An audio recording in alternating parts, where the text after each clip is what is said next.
Aujourd'hui, la France, comme la Chine, vivent des moments extrêmement difficiles. L'épidémie de coronavirus est impitoyablement frappé le peuple français comme le peuple chinois. Il faut souligner que dès le début de l'épidémie, les autorités de la France, mais aussi les Français ordinaires, montrent un soutien total pour le peuple chinois. Je voudrais vous dire qu'une phrase du consul général français à Wuhan, M.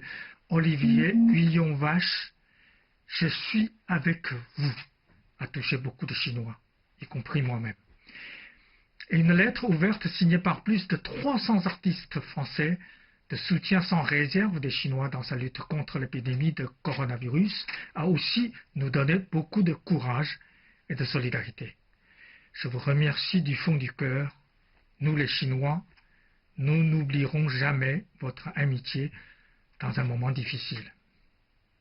Mais en même temps, je suis très près aussi des médias français pour savoir comment ils racontent et expliquent tout ce qui se passe en Chine aux Français. Mais malheureusement, dans ce domaine, je suis bien déçu.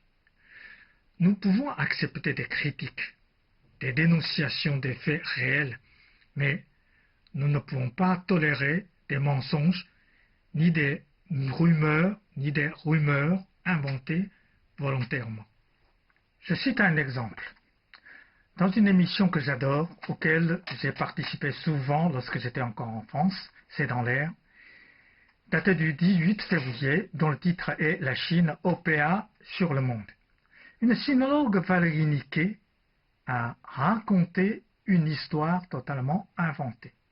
Elle a dit qu'en Chine, tous les membres de parti PCC, soit 90 millions de gens, doivent obligatoirement installer une application dans son téléphone portable pour apprendre la pensée du dirigeant chinois. Et un ONG allemand a découvert un mouchard dans l'application qui permet aux autorités chinoises d'avoir un accès aux autres applications du téléphone et de pouvoir alors espionner tous les membres du parti. Et si quelqu'un ne lit pas assez les œuvres du président ou manque d'enthousiasme, alors, Madame Niquet dit, il y a tout ce système d'arrestation qui peut durer pendant des mois, si ce n'est plus, où les gens sont hors de tout système légal et peuvent disparaître, réapparaître s'ils cèdent, et tout ceci est fondé également sur la surveillance politique. Mais c'est inouï, jamais existé réellement en Chine. Comment peut-on inventer une telle histoire concernant mon pays? J'ai vérifié auprès des membres du PCC, aucun n'a jamais vu, n'a jamais entendu parler, n'a jamais vécu de cette sorte d'arrestation.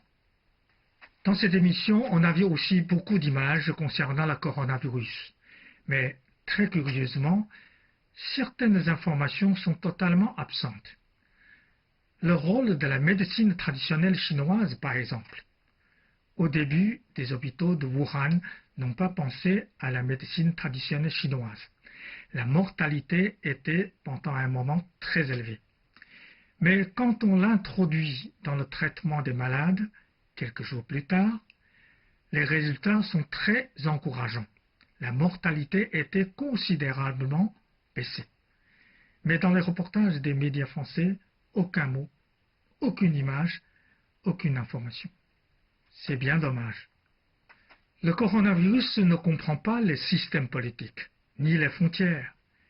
Et au moment où tout le monde est face au même ennemi, le coronavirus, l'union fait la force.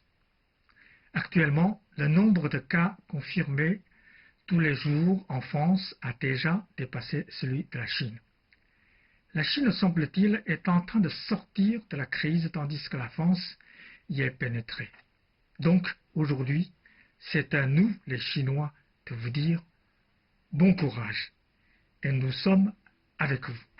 Ensemble, on va vaincre l'épidémie de coronavirus. Bonne chance, mes chers amis.